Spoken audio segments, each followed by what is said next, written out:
Bonjour mes amis, on se retrouve aujourd'hui pour vous parler de mes débuts de prédicateur de l'Évangile, il y a maintenant 49 ans. À cette époque, j'étais très excité de servir le Seigneur Jésus, pour lequel j'étais prêt à tout, mais sans savoir que je n'étais bon à rien. Et dans mon enthousiasme, j'ai fait beaucoup d'erreurs. Mais j'ai appris de mes erreurs. Et au lieu d'en être écrasé, j'ai appris à en rire et surtout à essayer de m'appuyer sur la grâce de Dieu. Je vous livre en toute liberté et simplicité ces anecdotes par lesquelles j'ai beaucoup appris à me confier par la foi au Seigneur Jésus. Mon but est de vous encourager et de vous dire que si cela vous arrive, surtout, réagissez de la bonne manière. Et là, je peux vous aider, car je crois que j'ai un lot d'expériences dont je suis certain vont vous encourager. Que le Seigneur vous bénisse.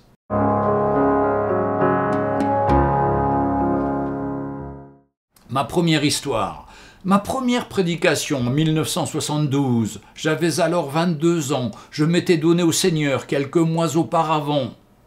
Et cela a tellement changé ma vie que j'étais en feu pour le Seigneur et mon seul but était de partager l'Évangile auprès de tout le monde. Alors que j'étais membre d'une église évangélique, le pasteur d'une église voisine a demandé à mon pasteur de lui envoyer quelqu'un pour assumer le culte, car ce prochain dimanche, il ne serait pas là.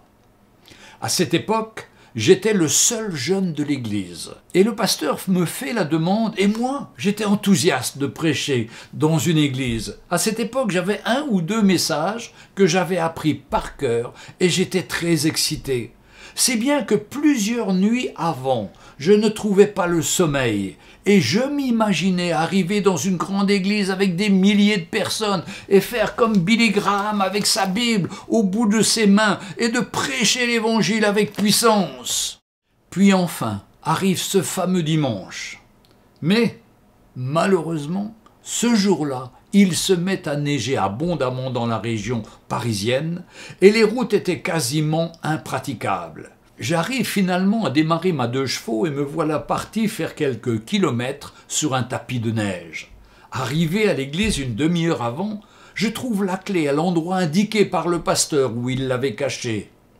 J'ouvre la vieille porte, je me prépare, puis enfin le culte commence. Personne n'était là au début. Mais c'était sûrement à cause de la neige, me dis-je. Je commence le culte en chantant, car à l'époque, je ne savais pas encore que je chantais faux, mais de tout mon cœur. Le fait que je chantais faux et que je ne le savais pas, cela fera l'objet d'une autre histoire. Enfin, une personne arrive, une dame très âgée. Je fais les annonces, l'offrande, oh cela va vite quand on est 2. Puis je prêche comme s'il y avait 1000 personnes. Au bout de 20 minutes, je suis essoufflé. On dirait que j'ai oublié de respirer. Enfin, je m'arrête et sur le conseil de mon pasteur, je vais me placer près de la porte de sortie pour saluer la seule personne de l'assistance. Celle-ci s'approche de moi avec un grand sourire. Oh, je suis heureux de la voir. Elle a dû être bénie par ma prédication. Elle a dû être encouragée. Mais elle s'arrête et elle me dit « Merci jeune homme, vous avez très bien parlé, mais vous savez, je suis sourde et je n'ai rien entendu. » Tout cela est venu me dégonfler de tout ce que j'avais pu croire ou imaginer sur mes dons de prédicateur ou sur ma capacité à apporter aux autres et surtout dégonfler ma très haute opinion que j'avais de ma petite personne. Donc d'une part, tout le message était adressé à moi et d'autre part, j'avais honte de ma prétention. Je suis tombé de la haute stèle sur laquelle je pensais être. Mais cela a été salutaire. La première chose que nous devons apprendre quand nous voulons servir le Seigneur, c'est que nous sommes nuls, nous ne sommes bons à rien. Ce n'est pas en travaillant comme à l'école qu'on arrive à prêcher, ni même en sortant de l'école biblique. Non, il y a une autre solution. C'est en étant comme dans le livre des Actes, au chapitre 4, verset 13. Lorsqu'ils virent l'assurance de Pierre et Jean, ils furent étonnés, sachant que c'étaient des hommes du peuple sans instruction. Et ils les reconnurent pour avoir été avec Jésus. Seule notre relation avec Jésus-Christ, dans la communion et la prière, peuvent nous donner de parler avec cette assurance.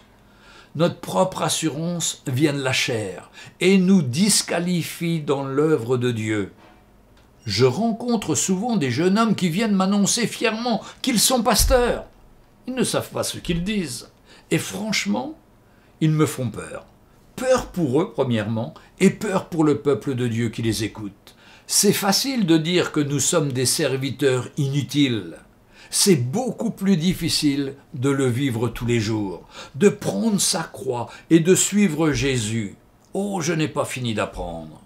Depuis, j'ai appris à me préparer, à parler au Seigneur et à recevoir de lui sa direction pour partager uniquement ce que Jésus met sur mon cœur. Et quand je me prépare et que je suis béni, je sais que ça va bénir les autres. La forme a très peu d'importance. L'important est de vivre les vérités que nous annonçons et de les exprimer avec notre cœur. Le reste, la révélation du Seigneur vient par l'Esprit de Dieu. C'est lui qui fait le travail, c'est lui qui convainc les cœurs. Que le Seigneur vous éclaire et vous bénisse. N'oubliez pas de vous abonner et d'appuyer sur le pouce bleu pour être informé de la sortie de nouvelles vidéos. À bientôt.